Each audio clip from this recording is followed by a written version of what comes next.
All right, we're here to preview the Browns versus the Dallas Cowboys. Cole, when you look at this matchup, what do you think is the pivotal through line of this game? Mhm. Man, I hate to simplify it so much, but I think it's just going to be what is the Cleveland Browns offense going to do against the Dallas Cowboys defense? But more specifically, how are they going to find success against Micah Parsons and make sure that he doesn't just absolutely destroy the game by whipping on whoever he's going to be lined up against? Like, there's so many questions about this Cleveland Browns offense, and we didn't really get to see anything in the preseason to try to like feel better about it at all. Like we're all just kind of going in blind and hoping for the best here. So it's just gonna come down to what the offense is able to do. I'm not really worried about the Browns defense at all, especially at all. I feel like they're going to be extremely productive, if not outright dominant. But I don't know what that offense is gonna do at all. Yeah, I think the offense is going to be fine. Just from what I've seen in the preseason, I think it's going to be pretty good offense. If Deshaun's healthy, he feels well, which all signs indicate he should be able to operate it well. The thing with Deshaun Watson that is weird is that we kind of talk about him in a way that kind of detaches you from when he's last played. Because last time he played, he was fine. There's really no reason to assume that he's going to be like it. Ain't it weird how like the less he plays every week, people make it to be like the outcome could be so much worse for him if he does. Like it goes from okay, he was good against the Ravens and you beat the Ravens, but he wasn't the number one reason you beat the Ravens. Was the big criticism from like the people who are critical of his win against Baltimore. And then by the time we get to here, the ringer is saying shit like Deshaun Watson's gonna be so bad, Kevin Stefanski's gonna quit. And I'm like, I don't know if y'all been watching the games or not, especially from last year. He was actually above average in every game that he played in. And he's going to be in an offense that fits him better. You added some weapons. The offensive line holding up is the big question mark. But, like, again, I got to remind people the Browns' problems at offensive line are privileged. Like, there are people who would kill to be complaining about the worst player in their offensive line being the 20th ranked left tackle in all of football. That's what the Browns got. We got a top 5 guard on both sides that we're mad because they used to be number 1, right? But now they're just top 5. They don't fell off from 1 to 5. They got a top 10 center. And DeJuan Jones is there. You feel like that's a top 15-ish right tackle. And then Chad Wills, who's pretty consistently like the 20th best left tackle in all of football. This is what we are worried about. Like, will Jack Conklin play left tackle or will Jed Wills play left tackle? These problems are real. I don't want to say that they're not real, right? Rich people problems. Rich people got real problems too that money does not necessarily solve. But the reason rich people problems are taken less seriously than like regular people problems is because rich people have the insurance and guarantee that they are going to be able to get over most hurdles that they can get over because they can afford it. The Browns can afford to have little hiccups here on the offensive line.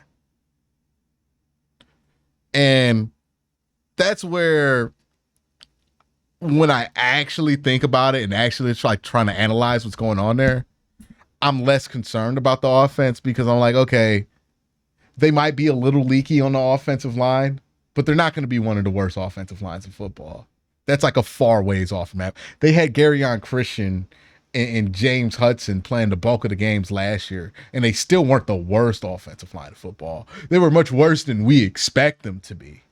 Mm-hmm. But there were much worse offensive lines out there. It's this, they live in this weird zone. We know the internet doesn't do well with things that aren't the greatest or things that aren't the best, right? So Like, nuance. Yeah, nuance. Like they can't live in that in between. We know the internet hates that. That's where the Browns offensive line is. Have they fallen off in 2020? It's inarguable they've fallen off since 2020. Are they, is their career dead? No. Like they're fine. They'll be all right. By the way, speaking of falling off, man, did you know Drake released a new song? Because I didn't.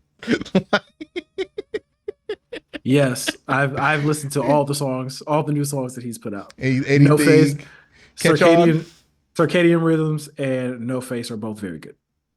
You like No Face? I do like No Face. I did not I do like like No Face. But maybe that shit just not for me.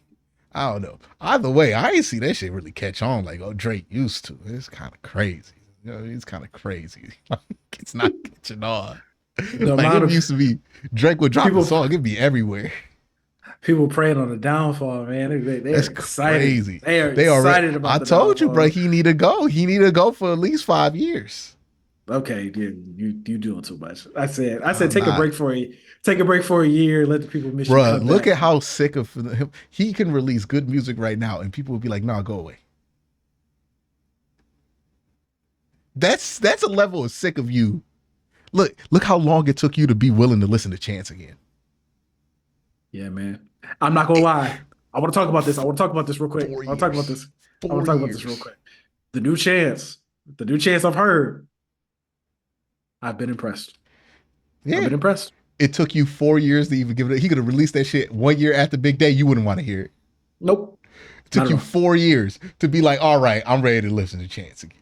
That's all I'm saying. When they that sick of you, and Chance to get dogged out by one of the greatest diss tracks of all time, it's gonna be about 5. It's not gonna He take that just long. he delaying his sentence by dropping more music. To be It's, honest, it's not gonna be that long. that brother need to go to music jail for 5 years and just come back out.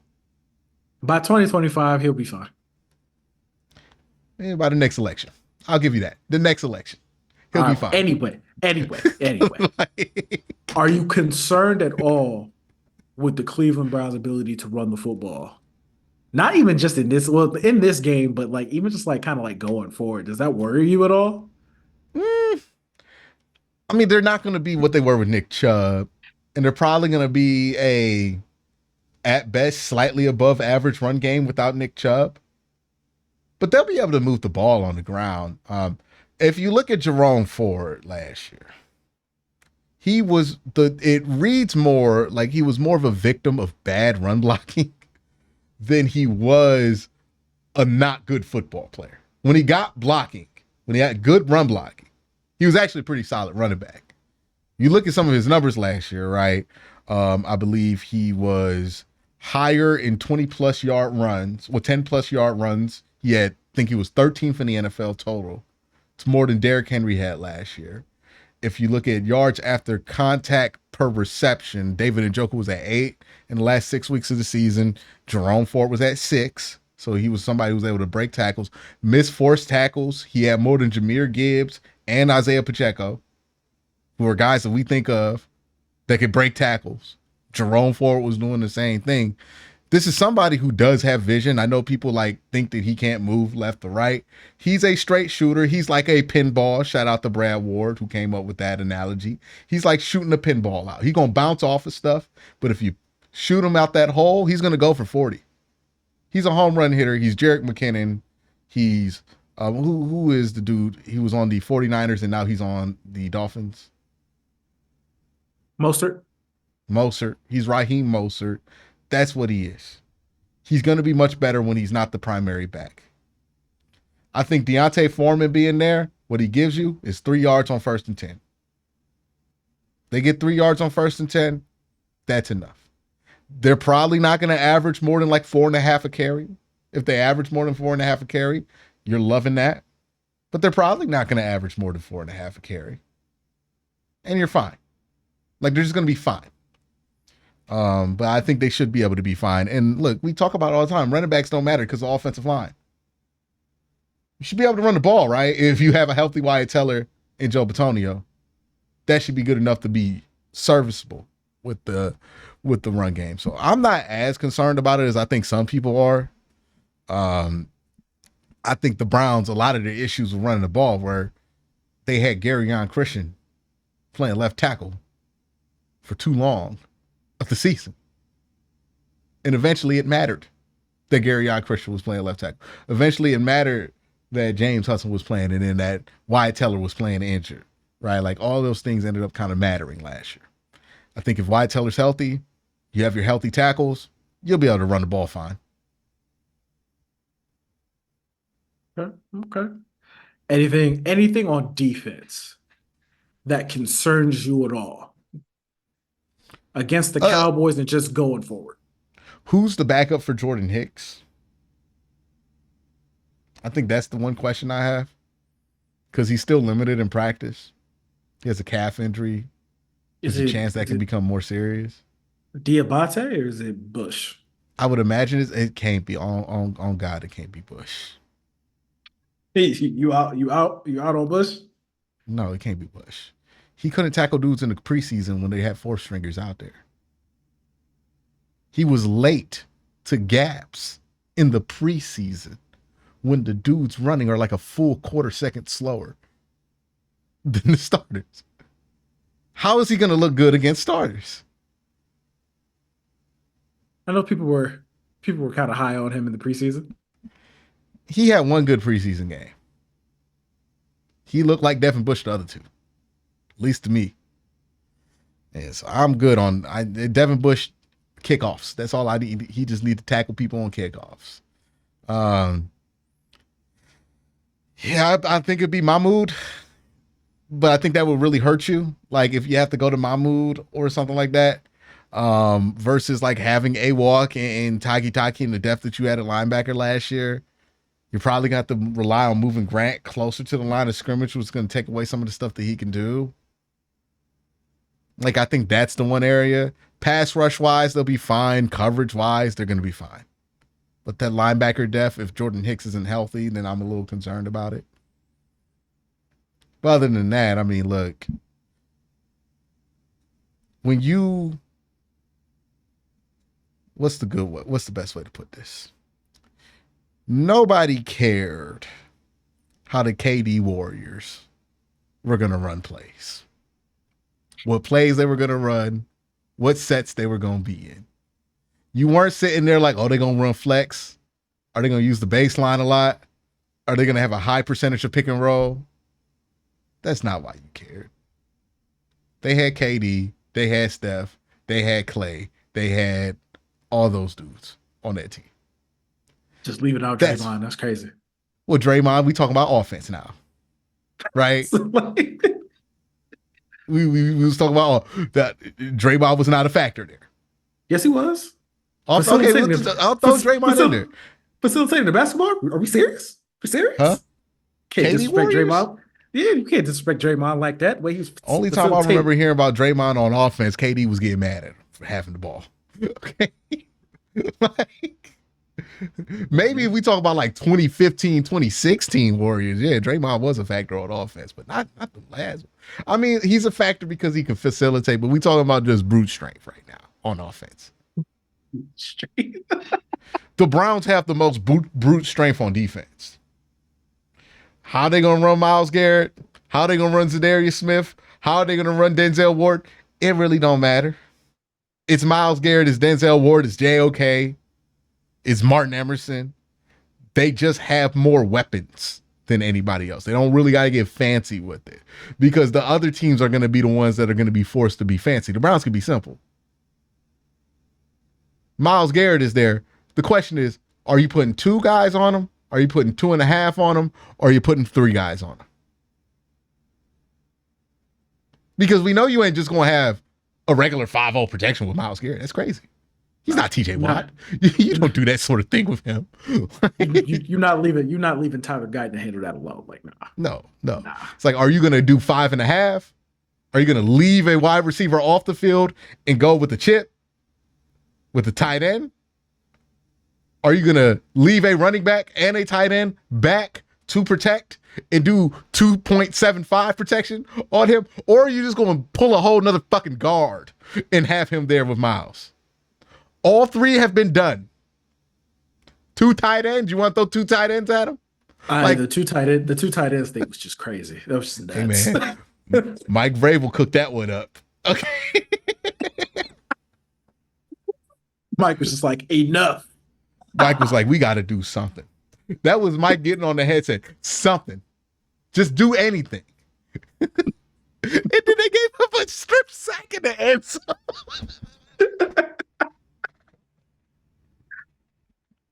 That's the craziest part.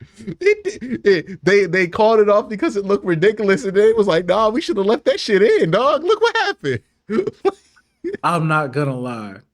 I'm excited to see, since we're talking about him, I'm excited to see if Mike is cooking up anything with this Browns defense. Just a whole. I want to know if there's a new dimension they get because Mike's there and he can see some things. And he's like, you know what we should do? Y'all should do this. It'd probably See be a if couple plays. I don't that's know what if I'm it's gonna be saying. like week to week impact, right? But it'd probably be a couple things in there in the game plan, especially when you get to those AFC South. Well, AFC South ain't really retained all their coaches all like that, so I don't know how familiar he gonna be. But if you play some AFC South teams, it'll definitely pop up a little bit in there. Some teams he's familiar with. Like when Greg Roman comes to town, since they played them a lot in Tennessee, I think he's gonna have something for that offense. Yeah, I just think the Browns got the horses on defense. Like you ain't worried about that. Same reason we not really worried about the Bengals on offense. What they gonna run? Are they gonna be in this and that? It don't matter.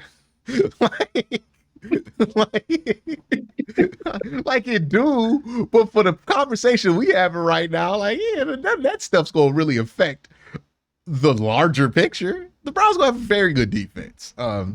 Because they got. I put it like this: if the Browns had the best quarterback in the NFL, you would feel like they have the chance to be the best defense in the NFL every year. I mean, best offense in Yeah. the NFL every year. Mhm. They got the Pat Mahomes of football on the defense. Like that's the dude. He went number 1 overall in the draft. Pat winning. Nobody says anything to this day. Like nobody's like, hey man, they should have went Miles number. Even in redrafts, people are like, yeah, it's tough to move Miles from number 1.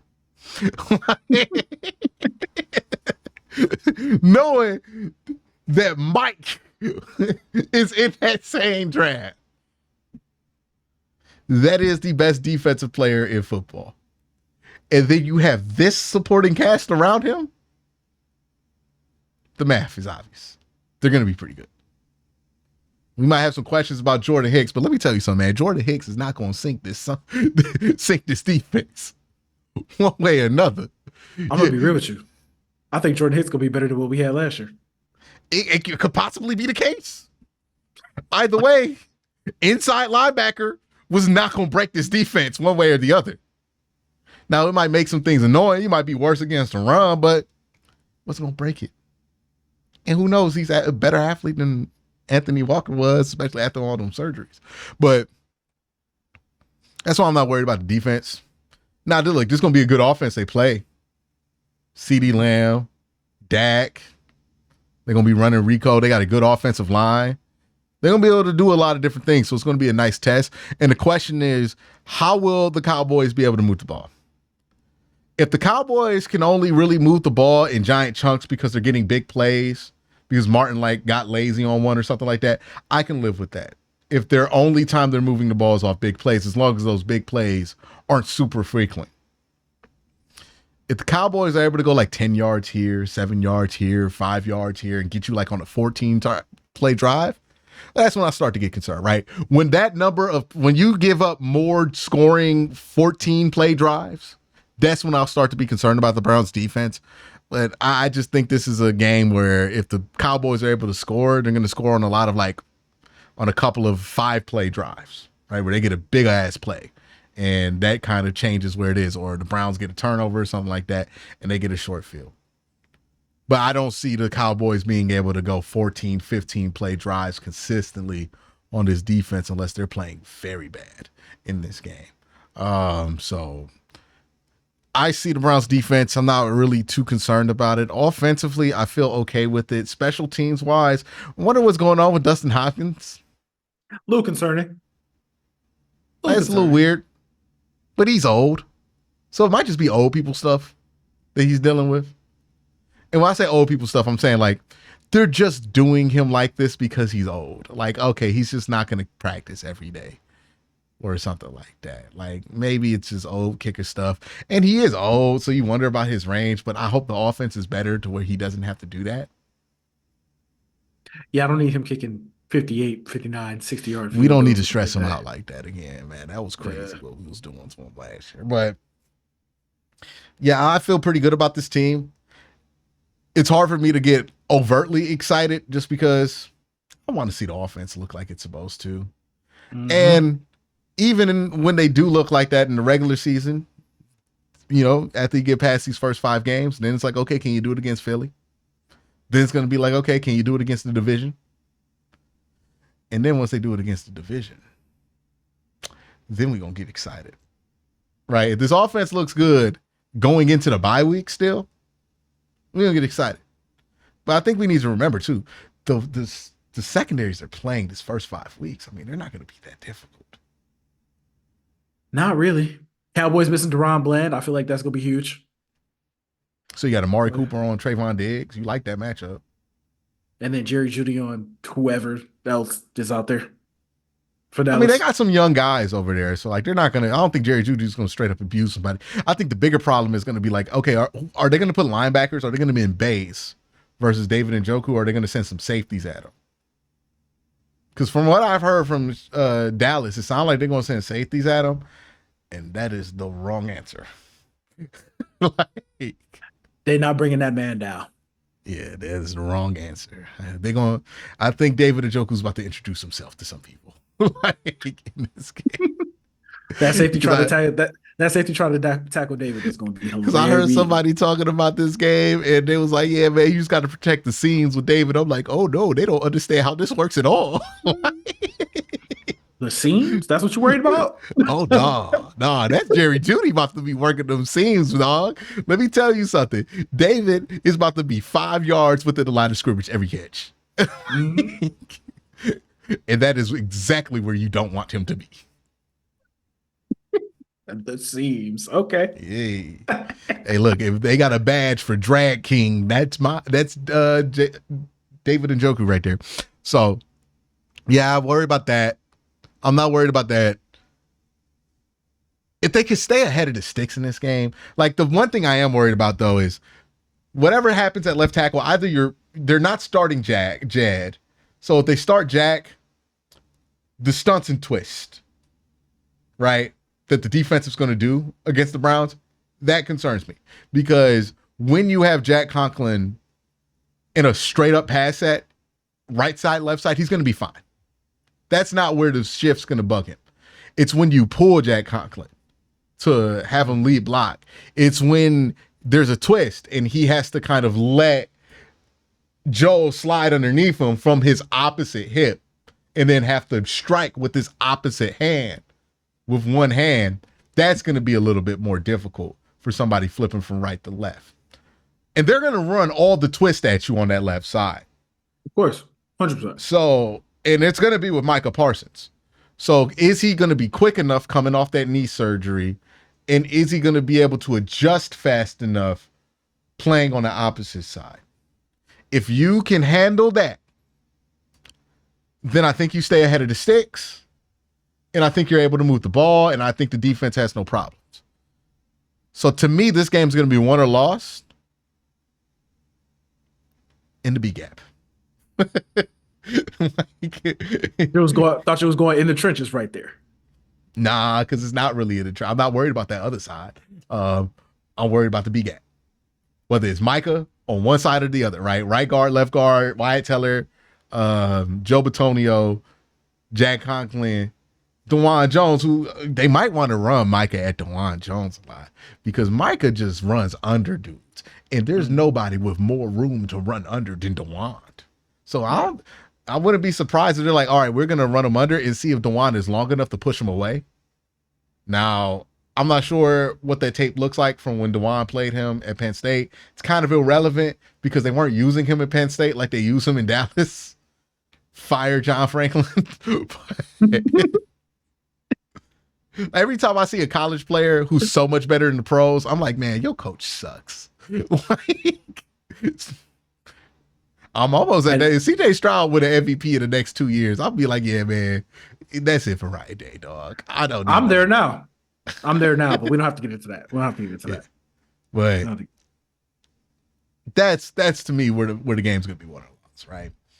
Are they gonna be able to maintain that integrity there? I don't think they're gonna run Micah off the edge a ton. Like, and when I say off the edge, I mean like try to have him kind of run around guys on that I was about to outside say, tackle shoulder.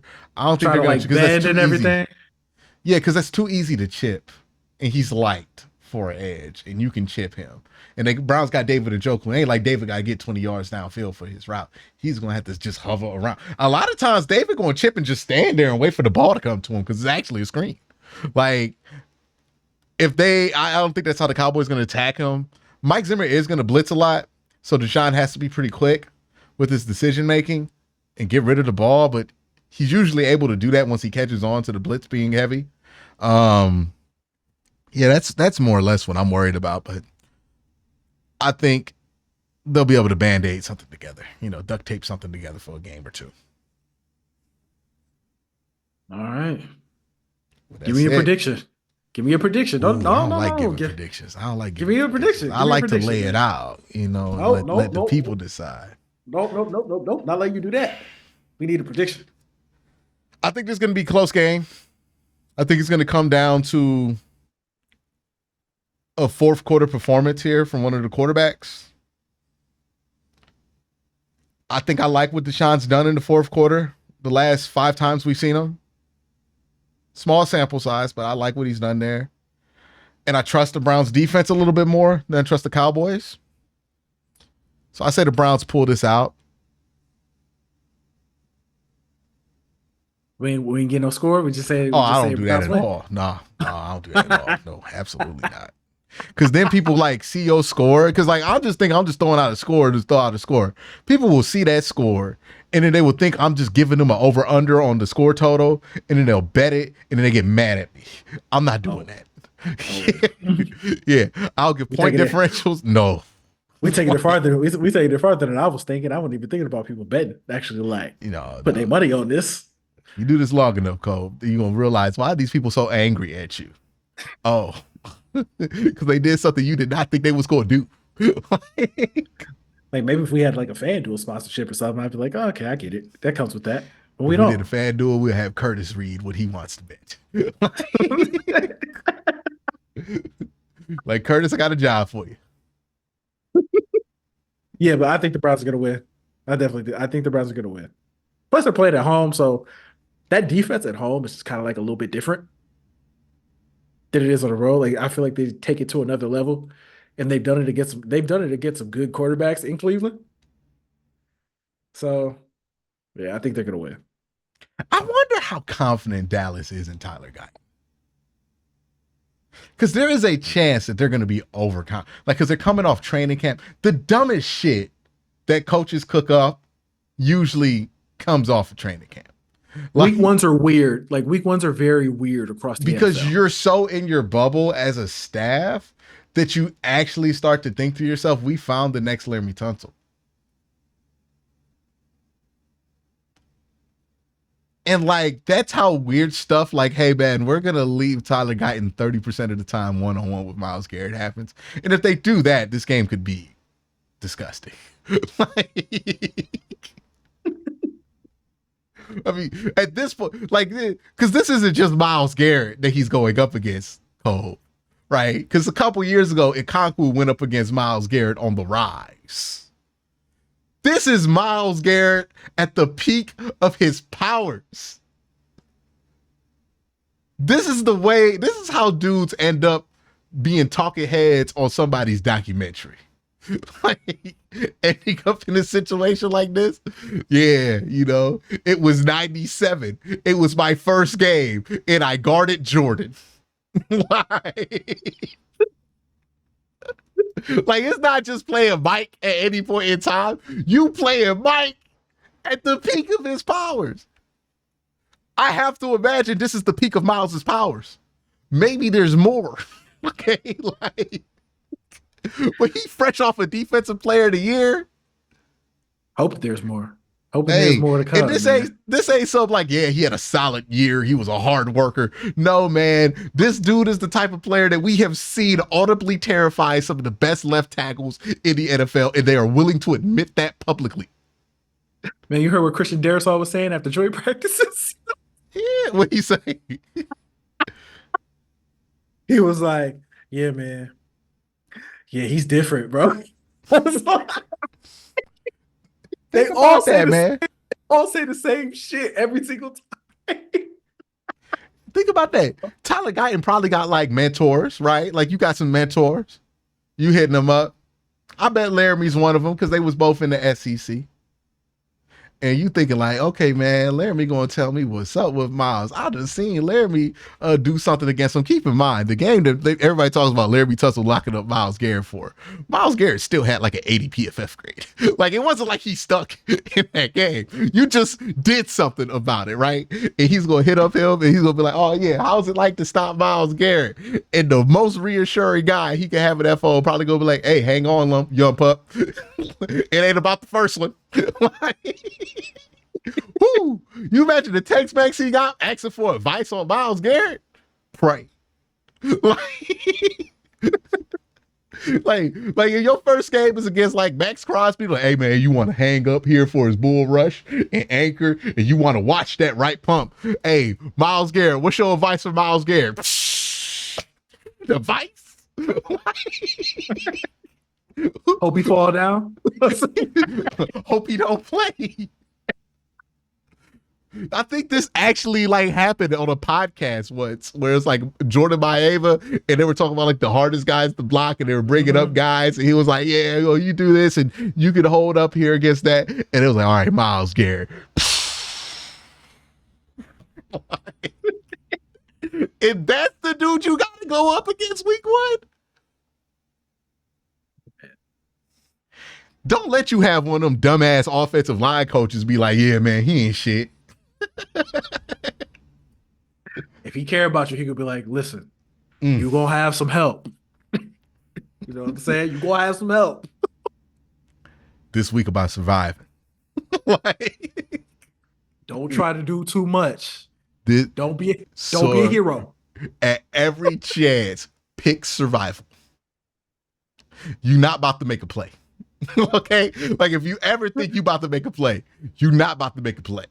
Like survive. Do your best. Hey.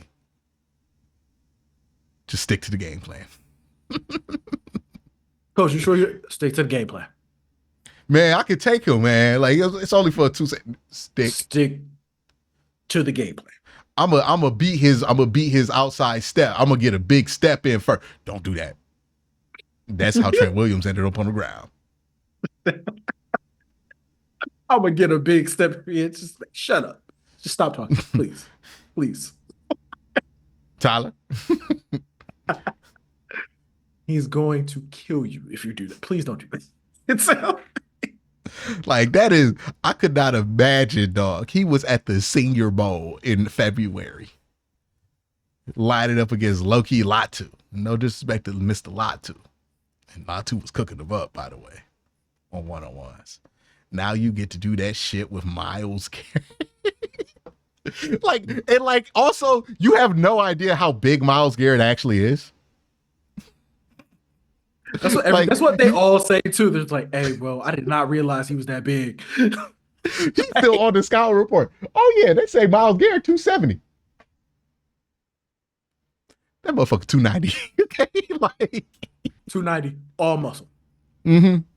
Yeah, and in the first, like Myles Garrett just pops up. You thinking like, okay, I'm gonna get my eyes on him. I ain't never met him. I ain't never had to play him. Myles Garrett pops up full gear, no sleeves on, and he got the shirt rolled up. What's up? Like, don't let somebody on your line decide they're gonna talk shit. Like, we didn't even talk about all the other defensive linemen you got to worry about on the Cleveland Browns. hey, bro, last time one of them NFC teams came in here, they was talking shit too. It was Trent Williams doing that too. How'd it end? And a loss and a couple guys on the injury report afterwards. Hey, man, that shit's tough, dog. Tough. When we talk about that 49er game, we always talk about what Miles was doing to Trent. They was beating the shit out of Debo in that game, dog. Yeah. Yeah, Martin was on that. Yeah, they was on trash. They was on trash that game for sure. It was. Didn't yeah, I hate when I'm about to say somebody's name and I forget. Didn't McCaffrey get hurt that game? Yeah, like the third quarter. Yeah, So did Debo. they was not playing. They was not playing. Hey, bro, I'm just saying. I don't know how I feel that first week. I'm shocked they let it happen.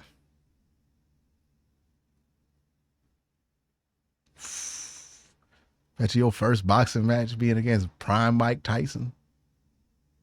Hey, if you get past the first round, son, you got a chance. No, you don't. No, you don't. Like, what? What do you mean? Hey, bro, he about to, and it's on the road. He about to false start so much. Oh, the crowd, the barking. Oh yeah, and he probably like. Here's another thing. He probably not thinking Cleveland like that when it comes to noise. Because why Ooh. would he? He Oh, young. He don't know. just wait. Just wait. Yeah. This gonna be, especially that first drive. Don't let it be 3rd and 10. You're not gonna be able to hear yourself thinking there. Mm-hmm. And you're not gonna be able to hear yourself think. And who's lined up on you dribbling shit? Like fucking with you like the whole time. It's it's probably one of the greatest edges I'll ever play against in my life. Like, Yeah, man. It's gonna be rough. It's gonna be a rough one. I be thinking about that. Like, what was it like to be on the Puerto Rican national team and then just no Team USA coming? Like, who got Steph? Gotta do what you gotta do, man. Give it your best. Give it your all. You Jose Alvarado, LeBron gets switched on you. You realize you're supposed to be that guy defensively on this team. Like, there is no Wemby right now to look for. It's you. You Wemby. Oh no. Like, woo. Oh man. It's gonna be interesting. I am gonna be fascinated with how the Cowboys handle that. Because if there is a week where somebody would decide something silly like, hey, we just gonna leave our rookie on him. It's week 1. It would be week 1. And it would be the Cowboys who decide that. Yeah, man, we get football. And it would be Mike McCarthy. Man, we get football. Football is back. It's back. I'm ready. All right, Yeah, y'all. Y'all have a good day. Have a better night. Peace.